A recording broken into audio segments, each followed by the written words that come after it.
I remember my wife and I was hanging out downtown, maybe about a month or so ago, and we was at Neiman Marcus to be exact.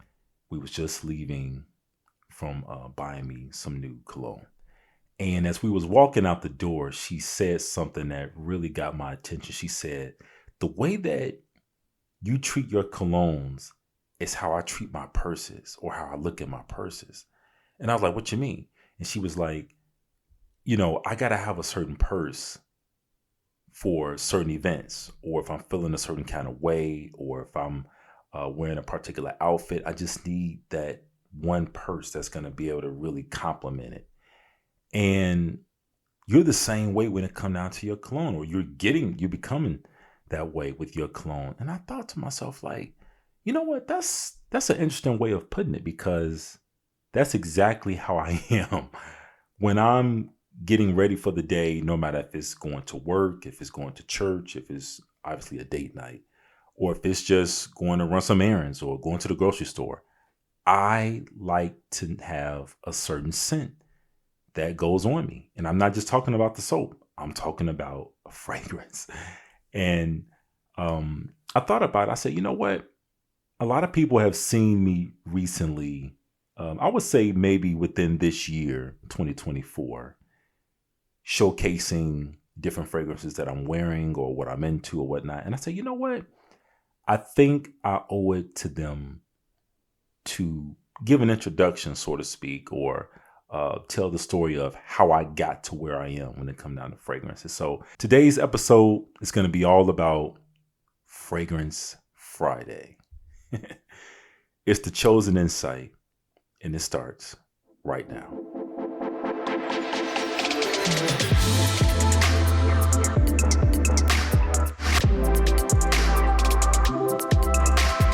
Welcome back to The Chosen Insight. I'm your friendly and favorite videographer, Cory, giving you another glimpse of Chosen Insight. On today's episode, we're going to be discussing fragrances. Yep, it is Fragrance Friday.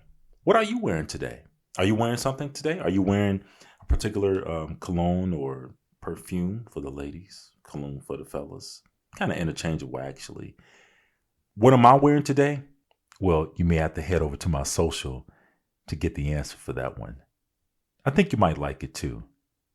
But what I did want to do was create an episode where I would talk about how I got into fragrances, because at least from a social media standpoint, it just came out of nowhere.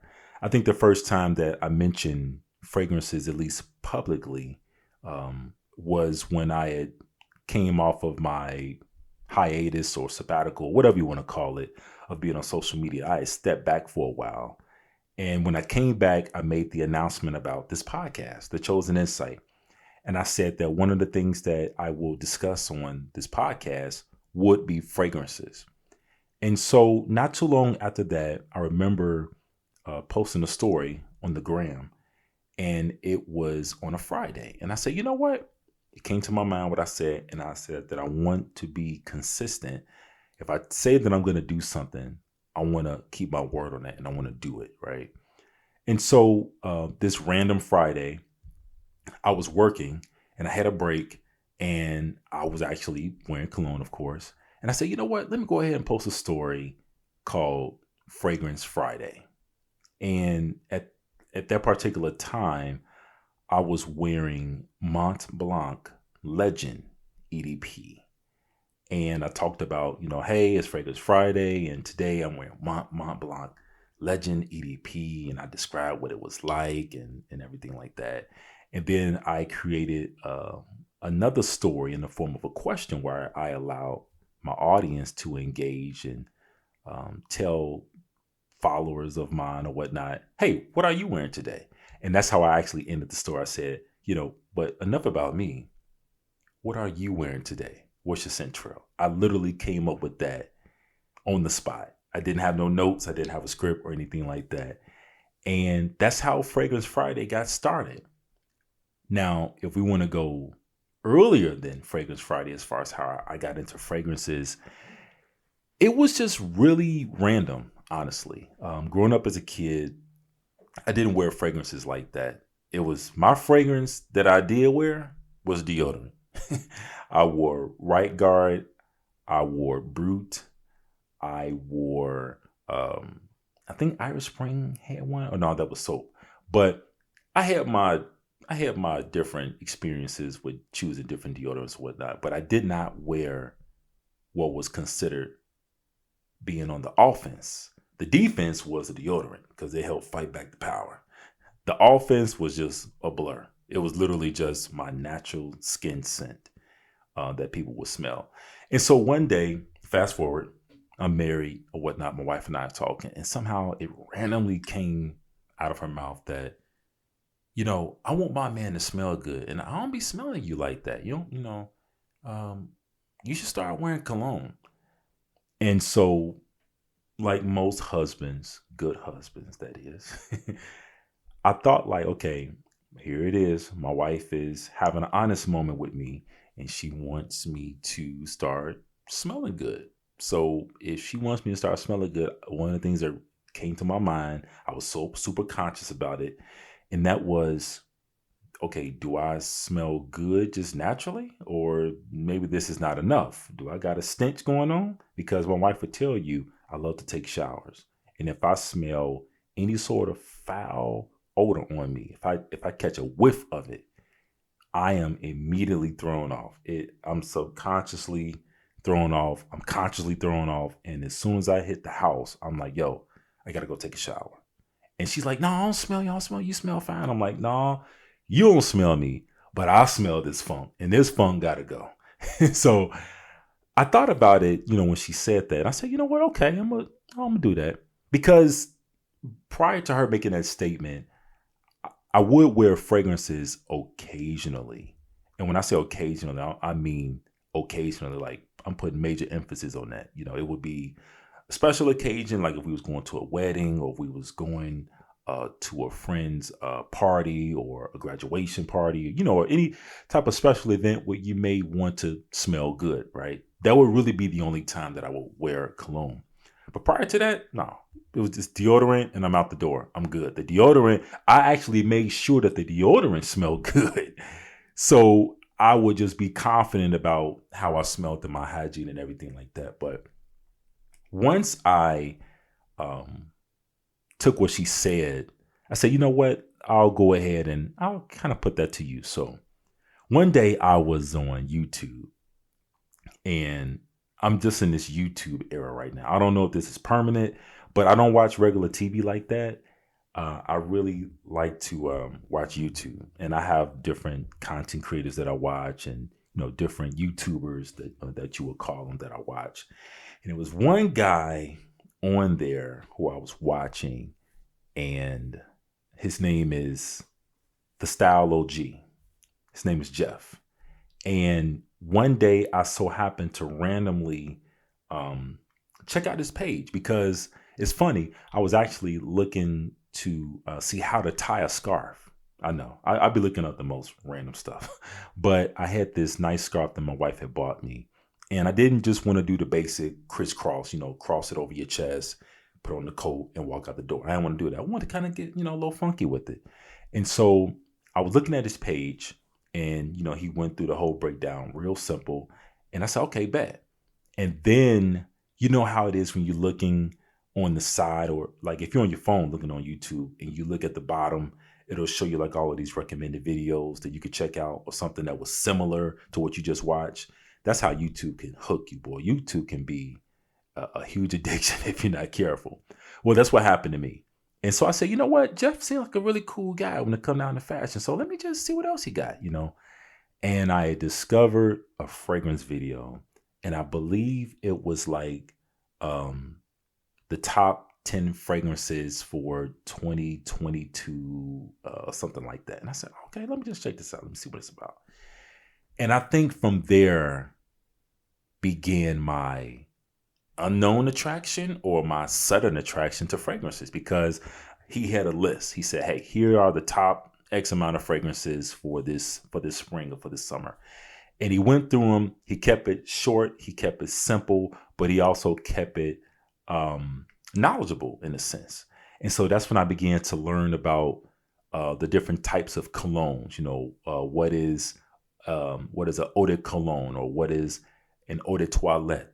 Some people may acronym it by saying EDT, or what is an eau de parfum, EDP, what is a parfum, and so on and so forth. And so he had different ones, and most of them at the time that I was watching, I believe that they were designer fragrances, and then you had a few that were niche fragrances.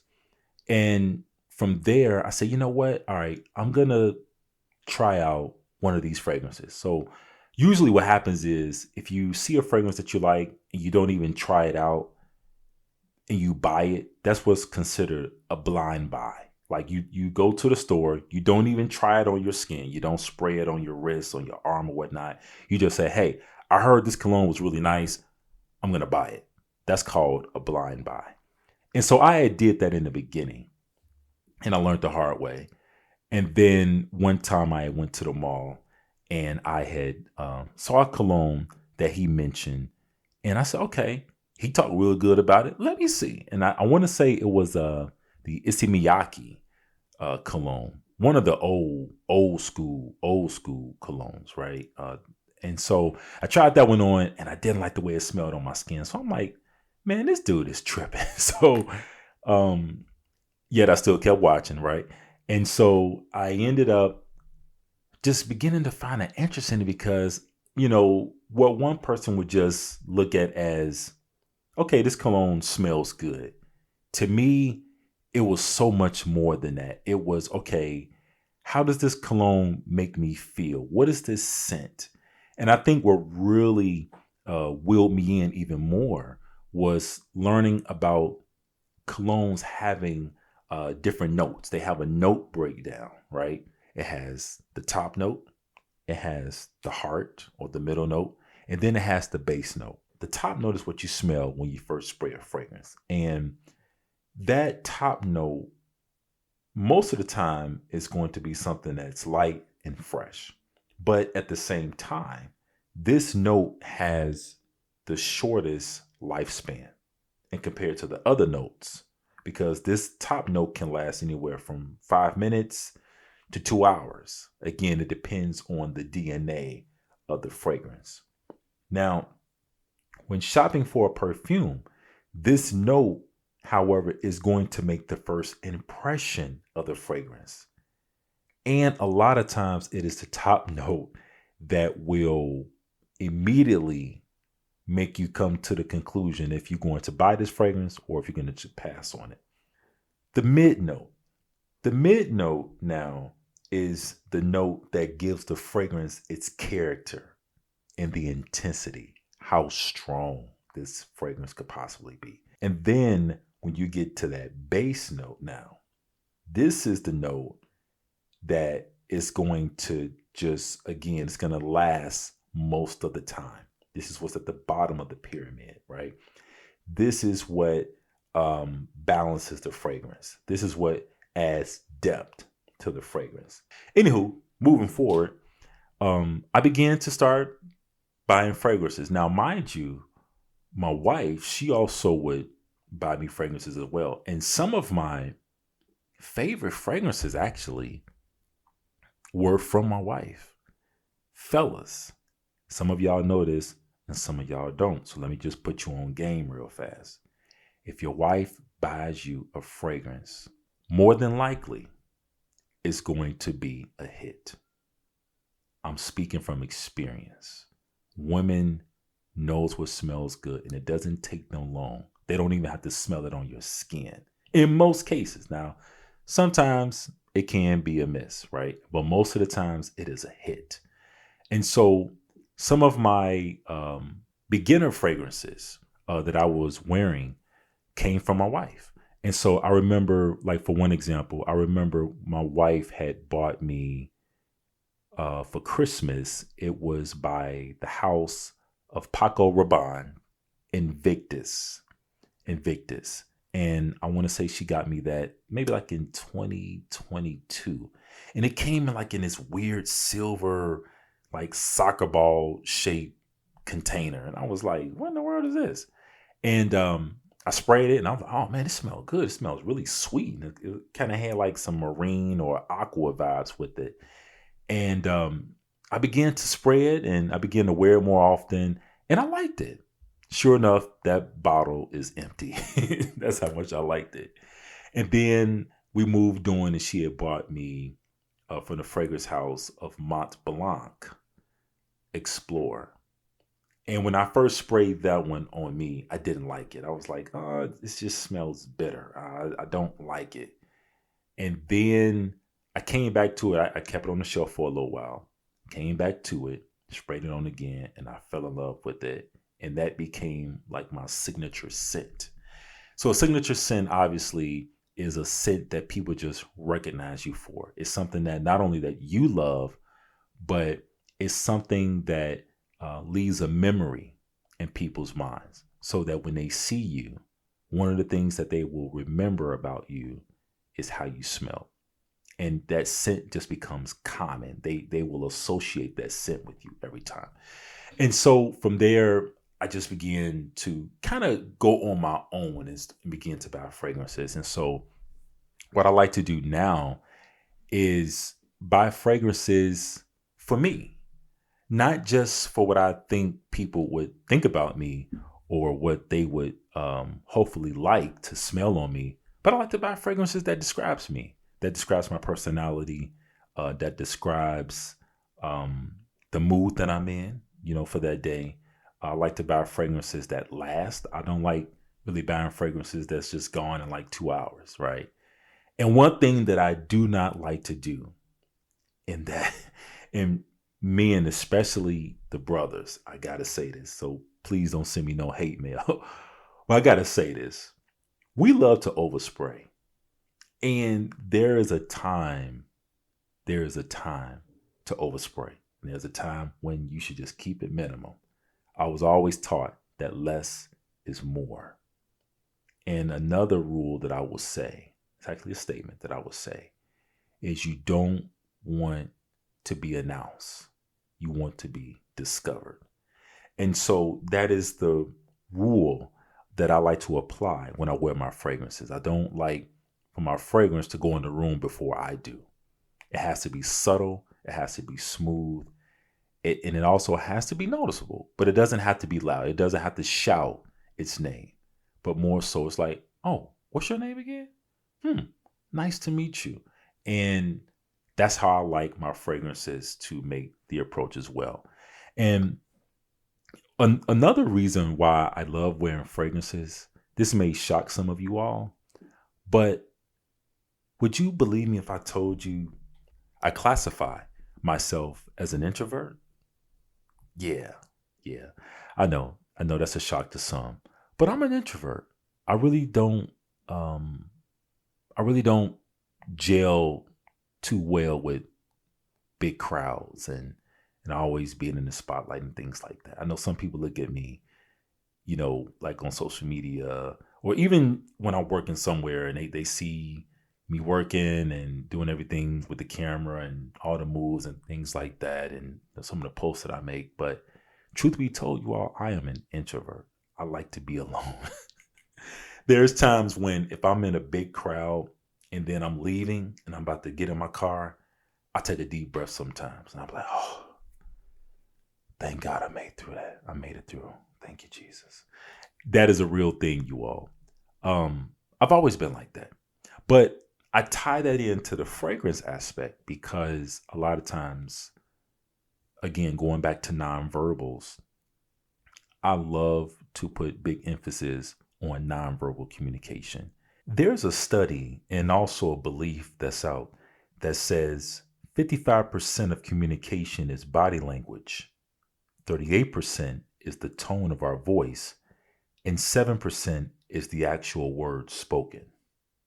Now, this is still referring to nonverbal communication. Is that true? Well, I think it depends on the situation. And so when I wear a fragrance that just smells really good or it's unique, it's something that is like, man, I never smelled that before. Man, that smelled good. When it's responses like that, it helps to initiate a conversation. It helps to create some sort of dialogue, in the room, with the person or with a certain group of people or whatnot. And sometimes, depending on where I'm at, I could just open up my mouth and say, hey, how's it going? Hey, how you doing? Or talk about the weather. You know how we like to talk about the weather. That's the weather. It's funny because if you want to get a conversation going, here are two things you can bring up as an icebreaker, so to speak. You could talk about the weather, or you could talk about traffic. I don't know why, as people, especially as adults, we get so like engulfed and so amped up when we talk about traffic. Like, yeah, I was on the Dan Ryan and it was so heavy. It was like we get all emotional and everything. I don't know what that's about, but that's the way that I like my fragrances to work for me, because it's either going to help serve as an icebreaker, or it's just going to help speak as to who I am, right? And so that's why I have begun to grow in having a passion for fragrances. And it's something that if you are a man in particular, I'm not really talking to the ladies at this point, I'm talking to the fellas. If you are a man and you don't wear fragrances on a regular basis, I get it. No judgment here. No shame bashing. I'm not doing that right now. But what I would recommend is that you just consider it, right? Not saying that you got to have 20 or 30 bottles of cologne in your closet, but at least start out with one and wearing it, just try it out. Especially if you're married. Your wife will thank you and you will thank me. I know you will.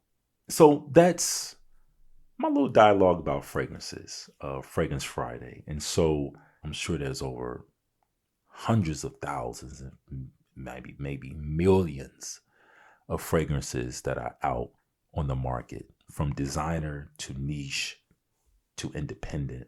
And I've always told myself, like other people may tell themselves, you want to stand out. You want to be unique. You want to be peculiar. You want to be able to be recognized, obviously, for good. And that has grown on me even the more. Not just with my skill set, in terms of working as a cameraman, not just for me and how I talk and able to have diverse, conversations, but it's also smelling good. Somebody walk past you, and then not too long after they walk past, there's just a nice, beautiful aura, a nice, invigorating scent trail. Who doesn't like that, right? And so, thank you for tuning in to The Chosen Insight. Again, today was a special episode talking about Fragrance Friday.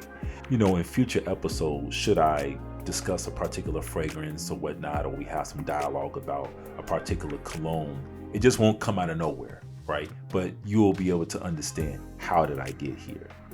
And if you have a favorite fragrance of yours, or if you have kind of recently joined this fragrance community like I have, let's talk about it. Let me know. Let me know what you got your eye on, or what you're trying to get your nose on, as far as a particular fragrance or whatnot. And I would really be thrilled to hear from you, and just keep it going, right? Have a great weekend. If you're listening on a Friday, have a great weekend. If you're listening to sometime during the week, I hope you have a great day. And not just have a great day, but have a great day on purpose. And always remember, don't just get any insight, but get the chosen insight. We'll talk next time.